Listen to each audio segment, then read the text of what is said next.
Welcome to Tomorrow's World. Lee Iacocca was one of the most successful chief executive officers in American 20th century business. He remains among the famous and is known for his no-nonsense approach and straight talk.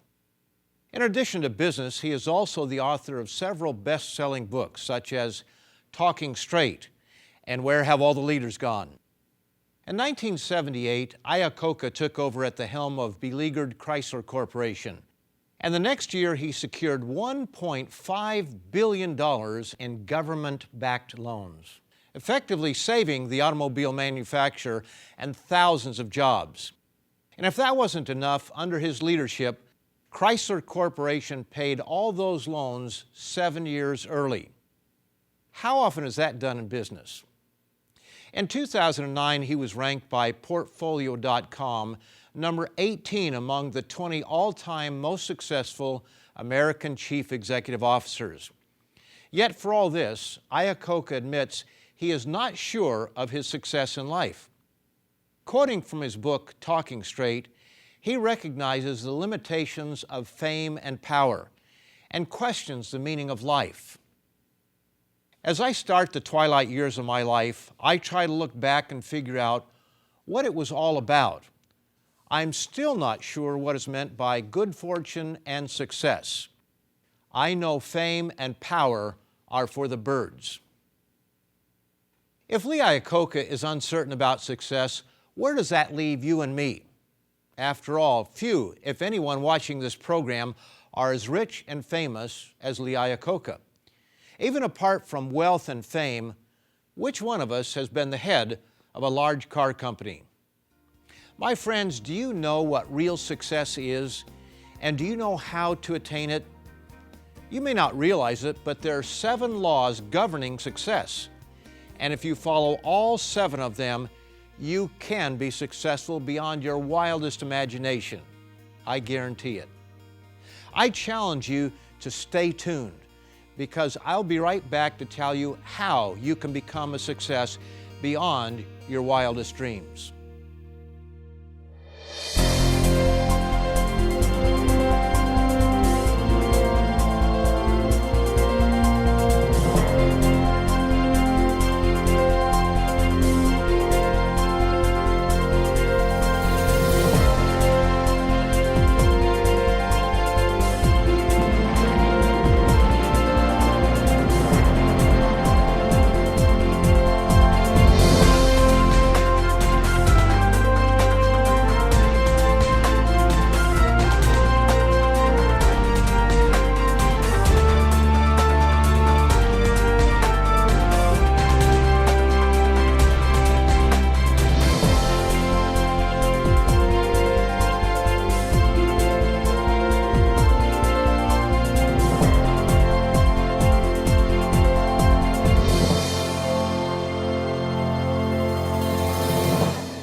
A warm welcome to all our viewers around the world who are joining us today here at Tomorrow's World. In last week's program, I began this 2-part series on the 7 laws of success. And yes, there are laws that regulate success. These laws, when kept, move you toward success in life. But when broken, they break you. Many of the world's great leaders in government, industry, and business observe most of these laws, but almost none keep all 7. And as with Lee Iacocca, they too may wonder what it is all about. Many reach what this world considers to be success, but something is missing, and true lasting success eludes them. Now please understand, this is not an attempt to throw stones at men and women who have achieved more than the average. Wherever we find someone who is seen as successful in this world, we usually find that he or she has applied several, if not most, of these laws of success. We can and should learn from these people, especially the things they did right. But how can anyone reach lasting success unless he knows what lasting success is? In the first program, I covered the first 3 laws. In short, they were: fix the right goal, educate yourself toward that right goal, and build and maintain good health. Many people look at success in terms of gold and glory. The more money one can amass, the greater the fame and influence. The greater one's success, but this kind of success eventually comes to an end, either because the gold or the glory disappear with time and circumstances, or because we cannot take these things with us beyond the grave. So one must ask the following questions. How much gold is enough? How much glory is enough? How much does it take to declare oneself successful? And far more importantly, is there life after gold and glory? Wise King Solomon declared in Ecclesiastes, the 5th chapter and verse 10, "He who loves silver will not be satisfied with silver, nor he who loves abundance with increase. This also is vanity." Do you believe that, my friends? Because most people don't. Most people think that if they only had a little bit more, they would be satisfied. But here at Tomorrow's World, we proclaim a message of success that goes beyond the accumulation of goods and the temporary accomplishments of today. We look to success that goes beyond the grave. So while it is true that these laws of success do apply to the temporary affairs of this life, whether it is building a business, owning your dream home, retiring comfortably, or finding the right mate and raising a happy family, it is not just any goal that will bring lasting success. For even though we don't like to think about it, the grim reaper will someday come knocking at our door. That is why, if you want lasting success, our first law is fix the right goal. I have a friend who I'll refer to as Frank because he asked me not to use his real name. Frank is a wonderful example of someone who follows these 7 laws of success. He had a goal when he graduated from high school. He knew the direction he wanted to go in life, and he pursued that goal by preparing himself through education, and he did so with unusual passion. He received bachelor degrees from the University of California at Berkeley in physics, mathematics, biology, chemistry, and biochemistry. He then went on to Florida State University, where he earned a master's degree in biochemistry and engineering science. All of this was done to fulfill his goal.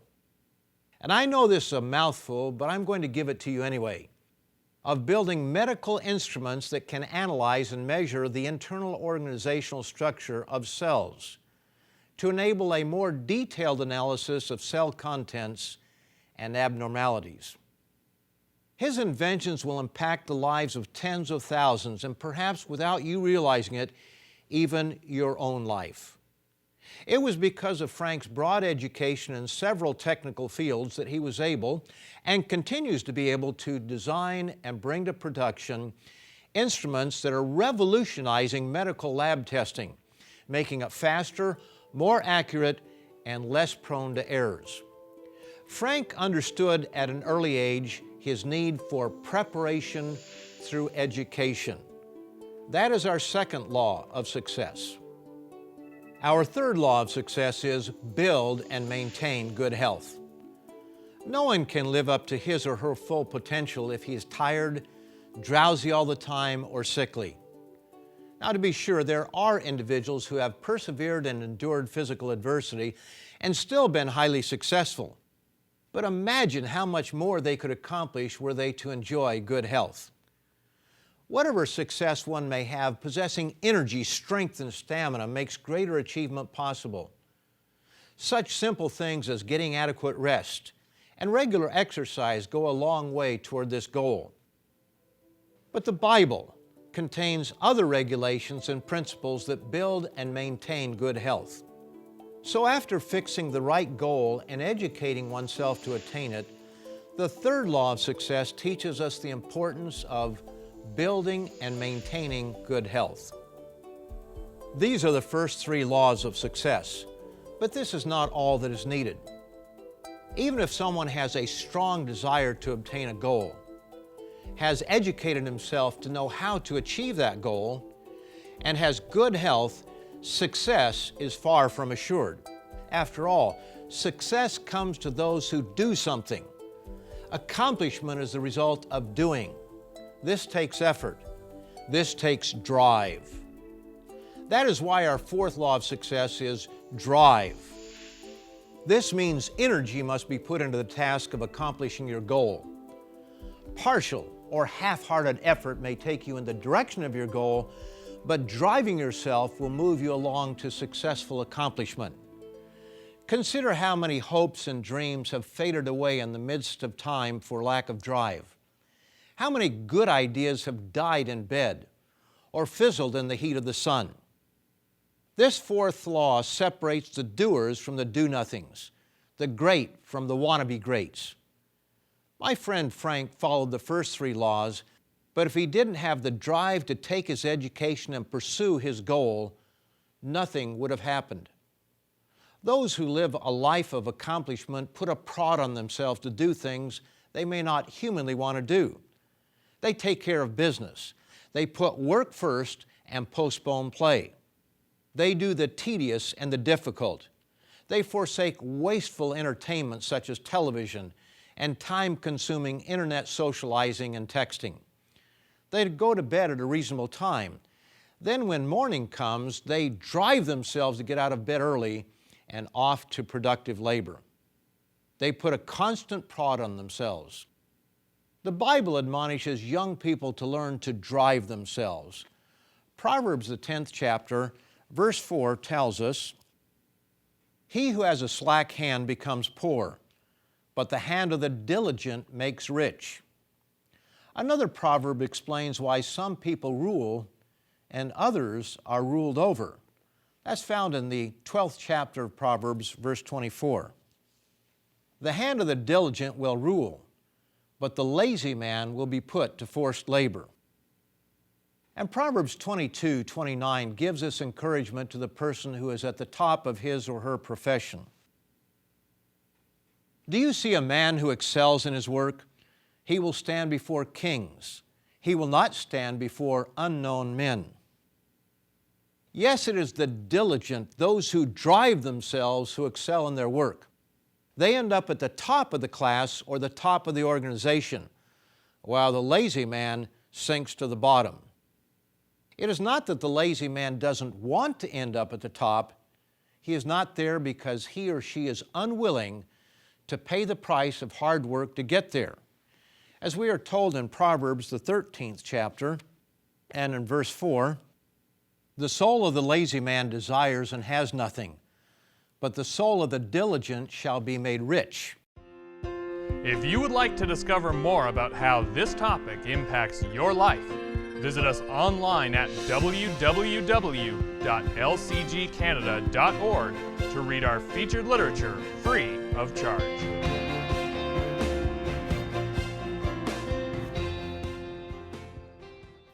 Now, of course, we must not forget the importance of the first law in this discussion. Riches are fine in their proper place, and they often come to those who have drive. But remember, riches do not equal success.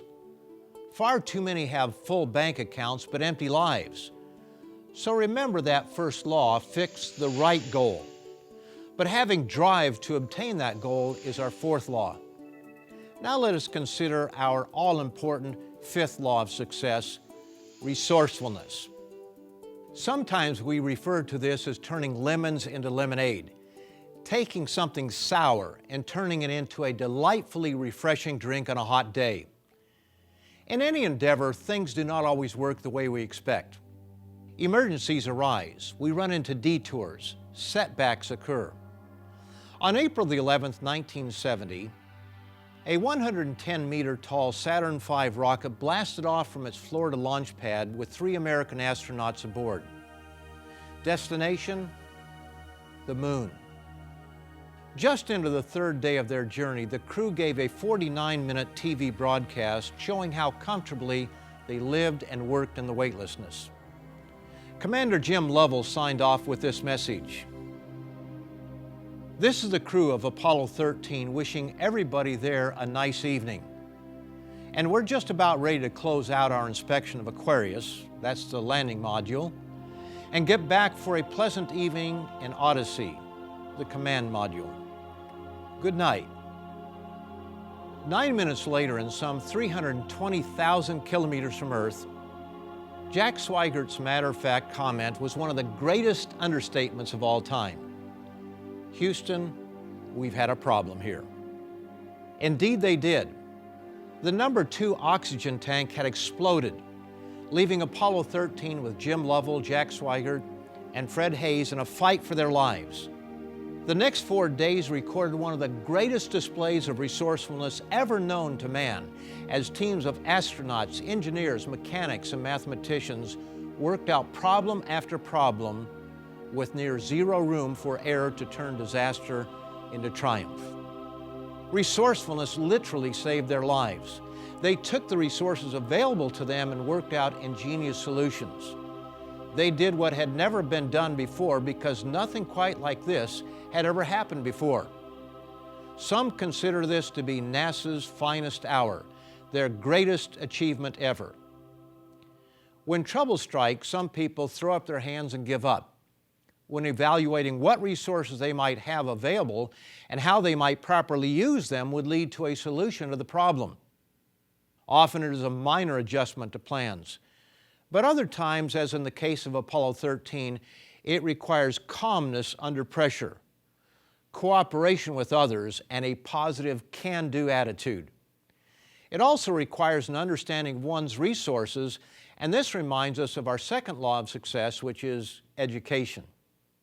Apollo 13 could never have improvised solutions without a large team of men who were fully educated in what they were doing and what resources they could call upon to work out those solutions.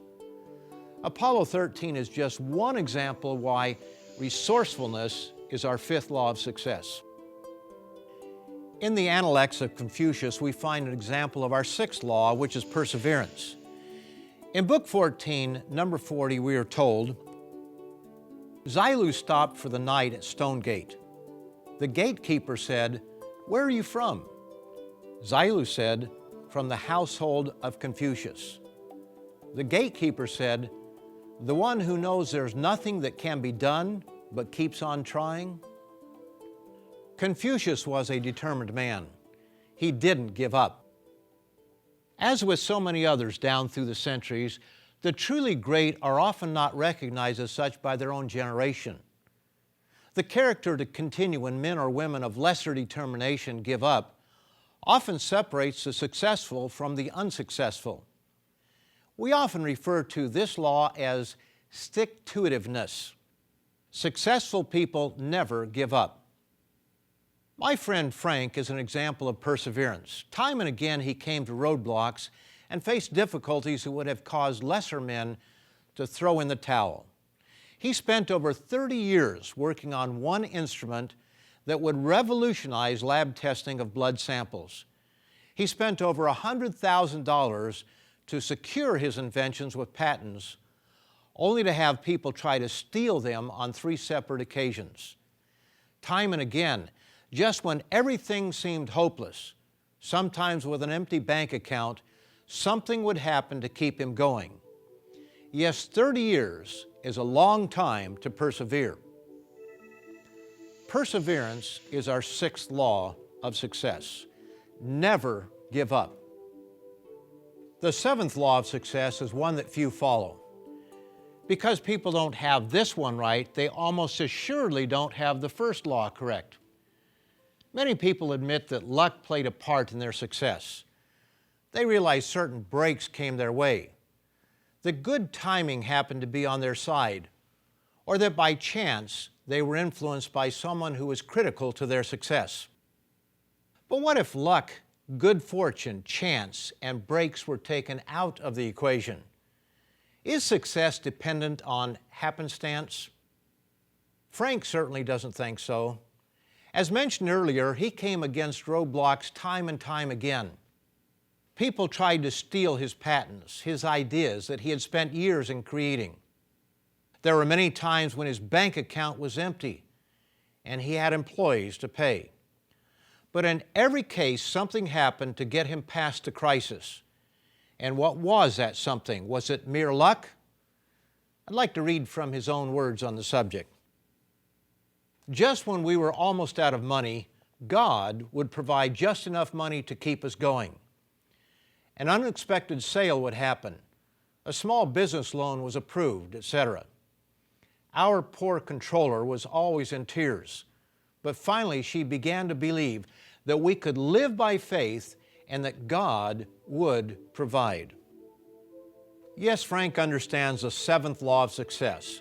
Build a relationship with the Creator God and seek His help and guidance. Admittedly, there are many men and women who have followed the first 6 laws of success and have attained what most people think is success. And it is success to a certain degree, but not the kind of success that lasts forever. It is only those who apply the first 6 laws and the all-important 7th law who are assured of success, whether in this life only or in success that lasts for eternity. We began this series with the first law, fix the right goal. Because most people don't know what the right goal is, they are likely not applying this 7th law. We cannot emphasize enough that most people are chasing after the wind and seeking for happiness in all the wrong ways. Money is a deception. It will buy thrills and excitement, but it will not buy happiness. It cannot buy a happy marriage, respectful children, and a harmonious relationship with your neighbor. It will not give lasting meaning to life, and it cannot buy eternal life. The prophet Jeremiah records the following in chapter 2 and verse 13. God says of our people, "For my people have committed 2 evils. They have forsaken me, the fountain of living waters, and hewed them out cisterns, broken cisterns that cannot hold water." Yes, people forsake the true source of a satisfying, successful life and turn to all the sources that cannot bring lasting success. I remember the time when I was a boy, how I wanted a telescope to view the stars and the planets up close. I begged my parents to let me buy one, but my father felt it was a waste of money. Finally, after a year or so, I was able to convince my mother against my father's will to let me get one. I couldn't wait to get it out and peer at the moon. I found the planet Saturn and viewed its rings. I looked at Venus and Mars and back at the moon again. I even tried my hand at photographing the moon, but it turned out to be a blurred image. After a few weeks, the object of my desire faded. My father was right. Well, it gave me a few exciting moments. It did not satisfy for long. Think back on the last time you really wanted some new thing, perhaps a car, maybe some new electronic gadget, a Rolex watch, or a new suit of clothes. There is the initial satisfaction of obtaining your desire, but always that satisfaction fades. As with a roller coaster ride at an amusement park, it can be a real thrill for a short time, but then it's over. And because it doesn't satisfy, you line up to do it again. This is how most people approach life. They chase one thrill, one exciting moment after another, seeking happiness and success. But in the end, something is missing. What about you? Will you continue to go to the broken cisterns, or will you go to the fountain of living waters? Building a relationship with the Creator God and seeking His help and guidance is the only way to lasting success. When someone gets sick, he looks to the doctor to save him. But what happens when it is more than a temporary curable illness? What if the doctor calls in the specialist and gives the bad news? "I'm sorry, we've done all that we can." It is at this moment that people begin to look to a higher source. This is when they cry out to God. But think for a moment, if there is a real God, why do we wait so long to get to know Him? Can He not help us in all our endeavors today? Let's review all 7 laws. Fix the right goal. Educate yourself toward that right goal. Build and maintain good health. Drive yourself toward that goal. Use resourcefulness when needed. persevere, and build a relationship with the Creator God and seek His help and guidance. Now, if you'd like to learn more about the true God, the God of the Bible, the Creator of all things, and the one who can help you obtain true lasting success, go to our website, which will be shown momentarily. There you will find a booklet that you can read online or download titled The Real God, Proofs and Promises. This booklet will help you face the most important questions of all. Is there a real God? And is He interested in you? And let me be clear, we're not talking here about just any God, but the God who created the universe and life on this planet. The God who gives you every breath you breathe, and the one with whom you may have a personal relationship.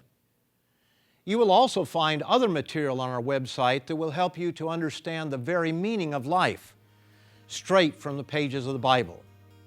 So be sure to come back each week at the same time and station to learn more about the meaning of life and the good news of tomorrow's world. Until then, goodbye, friends. If you would like to discover more about how this topic impacts your life, visit us online at www.lcgcanada.org to read our featured literature free of charge.